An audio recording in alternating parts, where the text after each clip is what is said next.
मुझसे बात करने के लिए चारू को लाने की क्या जरूरत थी? मुझसे कहते तो मैं खुद आ जाता। तुम घर जाओ चारू, मैं इनसे बात करके आता हूँ। यहीं रुकने दो उसे। यहाँ जो भी हो रहा है उसे भी तो देखने दो, फिर गांव में जाकर बताएगी ना सबको। तो ठीक है, रुक जाओ चारू, दोनों साथ में ही चलेंगे। यूं आए और बात की और चल दिए। ये दिल्ली नहीं है बेटा, ये देवरकोटा है। यहाँ से हम जिसे चाहे ऊपर पहुँचा सकते हैं। यहाँ सिर्फ आने का रास्ता है, जाने का नहीं है। हाँ तो सुना है तुमने इस गांव को अपना कर अपना काफी पैसा बर्बाद किया है। तुम्हें जो करना है करो, लेकिन हमसे पंगा क्यों ले रहे हो? गांव को अडॉप्ट करना मतलब 4 पैसों से सड़क ठीक करके यहाँ से निकलना नहीं होता। यहाँ होने वाली अच्छाई के साथ यहाँ की बुराई को भी अडॉप्ट कर लिया मैंने। इसे, उसे, उसे और इससे, इन सब को, तुझे भी और तेरे इस भाई को भी, सबको अडॉप्ट कर लिया मैंने। तो जमीन हड़पने नहीं देगा तू हमें? मैं तो तुम्हारे काले धन का हिसाब लगाने यहाँ आया था। लिख कर लाया, कहीं गलती से कुछ भूल न जाओ। जिले में 43 हाई स्कूल के मरम्मत करने का फंड हजम कर गए हो, वापस करो। 72 सड़कें सैंक्शन हुई हैं, उन सब के पैसे तुम खा चुके हो। रिलीफ फंड में मिला 350 करोड़ रुपया, वापस करो। कुछ साल पहले डेयरी स्कैम में तुमने 20 लोगों को जलाया और इसके अलावा 23 लोगों की जान ली, चाहे इंसान हो या जानवर। उन सब के परिवारों को पैसे देने होंगे। 11 गांव की खेती के लिए बनाया गया तालाब भी तुमने हड़प लिया है। शर्म नहीं आती तुम्हें? सबको एक एक पाई लौटानी होगी।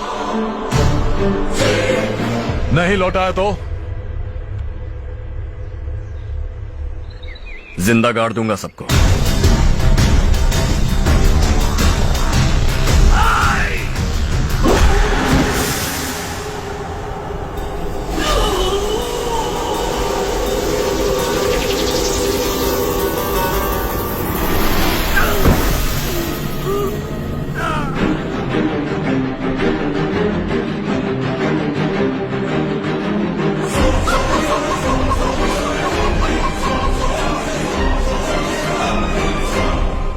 लौटानी होगी।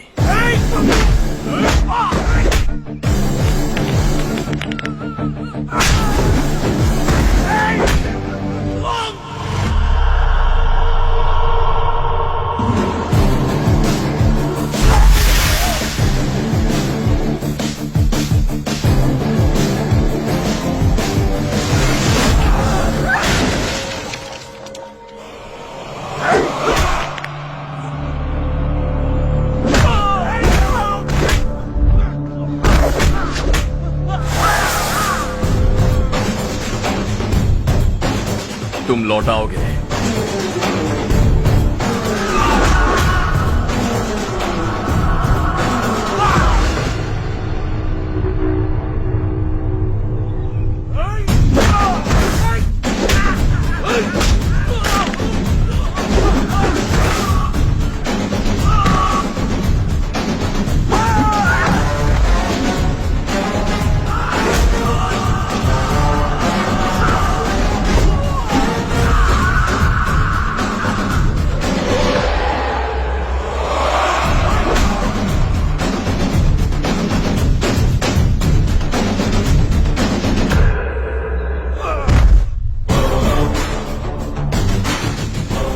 दिल्ली में मैंने तुझे शराफत से समझाया था, ये देवरकोटा है और देवरकोटा मेरा अपना गांव है। यहां मार दूंगा तो कोई पूछने भी नहीं आएगा। चलो चारू।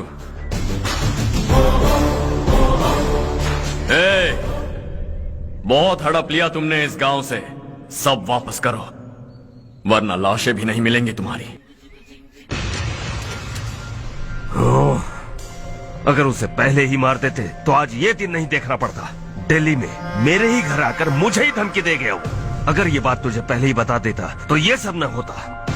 अब वो यहीं पर है, फिर भी हम कुछ नहीं कर पा रहे, हाथ पे हाथ धरे बैठे हैं। थोड़ा दिमाग लगाओ, किसी भी तरह ढूंढो उसे और जाकर उसके टुकड़े कर दो। वो मुझे पहले भी मिला था बाबा, चाचा ने मुझे 2 रिपोर्टर्स को मारने के लिए भेजा था, वो भी था वहां पर। मुझे पीट कर वो उन दोनों को बचा कर ले गया। और सच कहूं तो आपके मिनिस्टर की पोस्ट जाने की वजह भी वही है। हजारों करोड़ों का मालिक रविकांत का बेटा है वो। रविकांत का बेटा? भाई मेरे को तो अभी उससे बहुत डर लगने लगा है। आज शाम को वो तालाब के पास जाने वाला है ताकि तालाब का पानी गांव वालों के खेतों तक पहुंचा सके। हेलो, क्या हाल है रवि? कौन बोल रहा है? विश्वनाथ राव। इस गांव को छोड़ कर क्या गए? तुम तो बहुत बड़े आदमी बन गए, पर ये मत भूलना गांव छोड़ने की वजह हम ही तो थे। तुमने बेहिसाब दौलत कमाई और उसी दौलत को लुटाने के लिए अपने बेटे को यहाँ भेज दिया।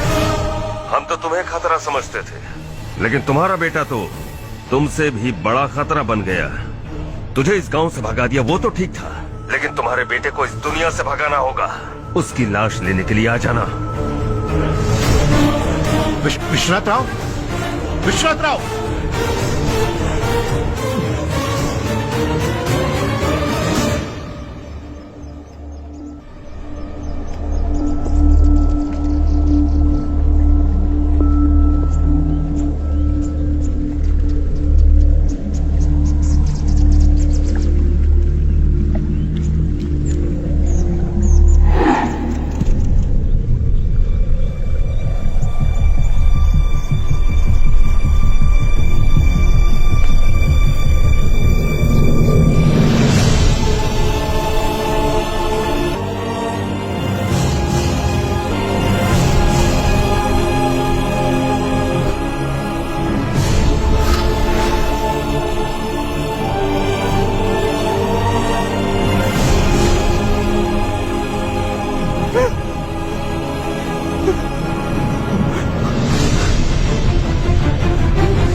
उससे दवाई टाइम पे दे देना, ठीक है? Okay doctor. Doctor, yes.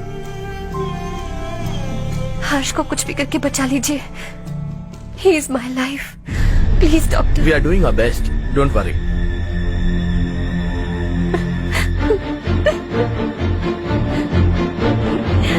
मैं हर्ष के बिना नहीं जी सकती मैम। मैं उसे जान से भी ज्यादा प्यार करती हूँ। तुम ये कह रही हो कि तुम हर्ष को पहले से जानती हो? जानती हूँ, हम कॉलेज में ही मिले थे। हम एक दूसरे के बिना नहीं जी सकते। जब मुझे पता चला कि वो हमारे गांव के रविकांत जी का बेटा है तो मैं उससे दूर होने लगी माँ। वो मुझे बिना बताए यहाँ पर आ गया माँ। उसे यहाँ पर देखकर मुझे लगा कि वो मेरे लिए आया है, इसलिए मैं उससे और दूर होने लगी। लेकिन वो मेरे लिए नहीं, इस गांव के लिए यहाँ पर आया था। वो अच्छा लड़का है पापा, आपसे, मुझसे, इस गांव से भी अच्छा है, बहुत अच्छा है।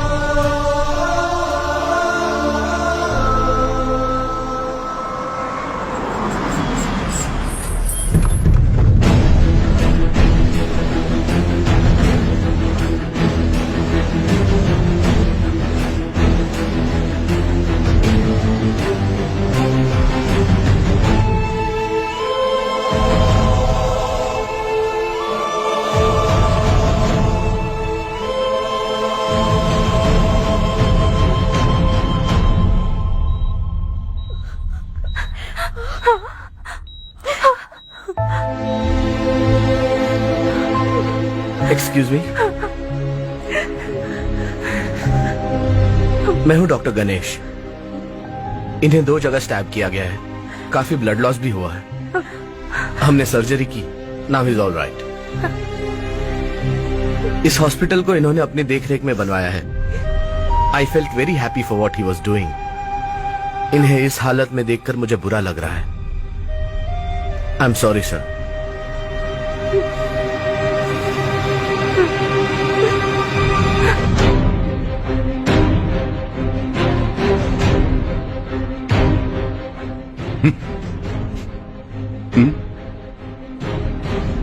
गांव नहीं बदला, तुम लोग नहीं बदले, बस सबके सब जिंदा हो, ऐसे ही जियो सब।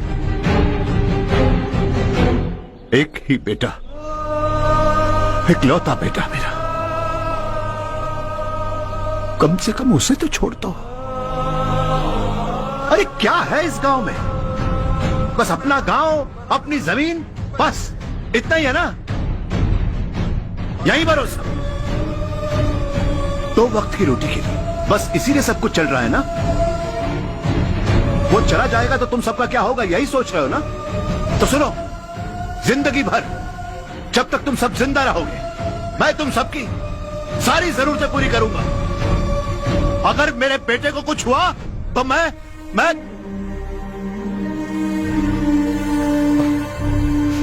देखो, मैं हाथ जोड़ता हूं, मेरे बेटे को बख्श दो।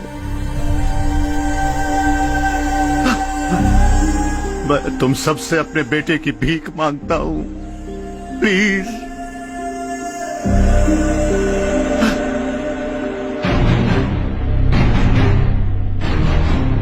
सुना है वो तुम्हारी वजह से इस गांव में आया है और तुम एक दूसरे से बहुत प्यार करते हो सके तो इस गांव को छोड़कर हमारे साथ आ जाओ बेटा, क्योंकि आइंदा वो इस गांव में कभी वापस नहीं आएगा।